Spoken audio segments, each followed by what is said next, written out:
হ্যাঁ, আমি নিরাপত্তাহীনতায় ভুগছি। আমার তো নিরাপত্তাহীনতায় থাকার কথা না। আমারে মারার জন্য ডাকাতও পাঠাইছিল। কিন্তু এটা তো কেন? আমি তো দেশের মানুষের ভালো চাইছি। আমি সাধারণ জনগণের জন্য আমি কাজ করি, সাধারণ জনগণের দুঃখ বুঝি। সেখানে তো আমার তো কেউ শত্রু না।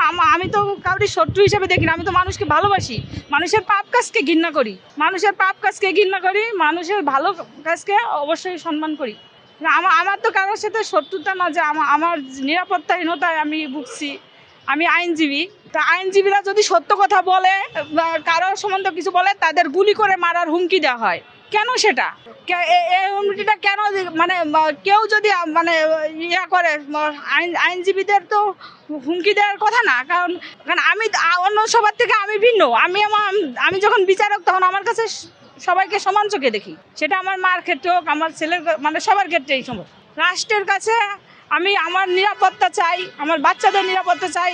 আমার হাজব্যান্ড যে ব্যাংকে জব করে, ব্যাংকের টাকাগুলো লুটপাট হয়ে গেছে এবং সে মানসিক টেনশনে থাকে। সে কি ওই টাকাগুলো আমি চাই, টাকাগুলো দিক, সাধারণ জনগণের টাকা, সেগুলো করুক।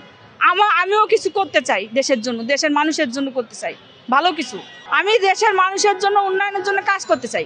বাংলাদেশকে এটাকে সুন্দর করার জন্য, করার জন্য আল্লাহ আমাকে সৃষ্টি করছে। আমি সবার ভালোর জন্য আমি কাজ করতে চাই। হ্যাঁ, আমি নিরাপত্তাহীনতায় ভুগছি। আমি টেনশনে থাকি, আমার সন্তানগুলো নিয়ে টেনশনে থাকি। আমাকে কেউ বলে, ফেসবুকে এসে বলে, বাইরে থেকে বলে, আপনার বাচ্চাগুলো কোথায় কোথায় পড়ে, এগুলোরে করেন কেন? আমরা তো কারো ক্ষতি করিনি। আমার বাবা ইউনিয়ন পরিষদের চেয়ারম্যান।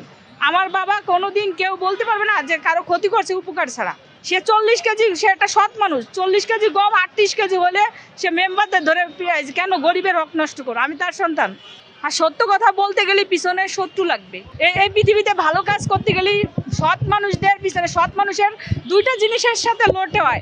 একটা হচ্ছে দারিদ্রতার কষ্ট, আরেকটা হচ্ছে দুষ্ট লোকের চক্রান্ত।